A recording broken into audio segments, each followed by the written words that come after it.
Hei tā te minita hō i ngā take tiriti, ka tūwhera o na whakaaro, ka tūwhera tōna ngākau. Ka kōrero ana ia ki te iwi nui o te motu kia Ngāpuhi, hei e nei rangi whakatānei.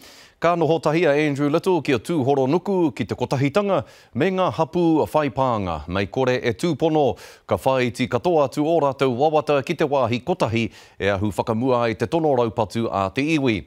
Nei rā tā tātou tū te tōranga pū a Eruera Rerekura.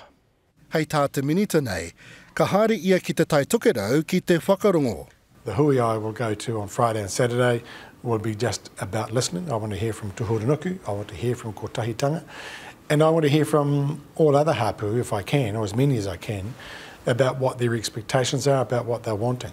Tōna waru tau tēnei take e tau patupatu hiana.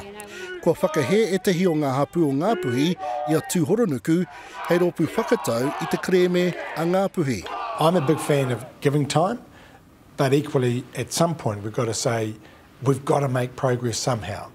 And you want to give Ngāpuhi every opportunity to take control of their representation. But time will be running out at some point, and we've got to say we've got to get this one going.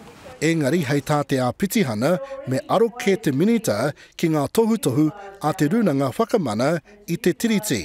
The new minister really has to take note of Maranga Mai. The genesis of that, as you know, was from the Waitangi Tribunal situation where they upheld the fact that the hapu were within their right to say that they weren't actually represented by Tūhoro Nuku.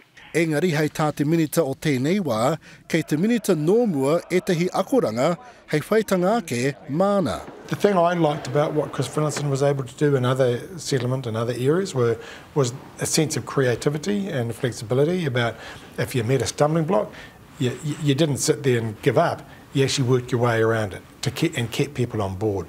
And he's set up some great examples. I know in Taranaki, the way he's dealt with the Parihaka issue and the Maunga issue. And if I can apply at least just some of his creativity, then I'll be very pleased. I te mutunga iho hei tāna, kei a Ngāpuhi te... In the end, it's going to be in the hands of Ngāpuhi and their people about how we bring this together. Kua takoto te manuka, Eruera Rerekura, te karere.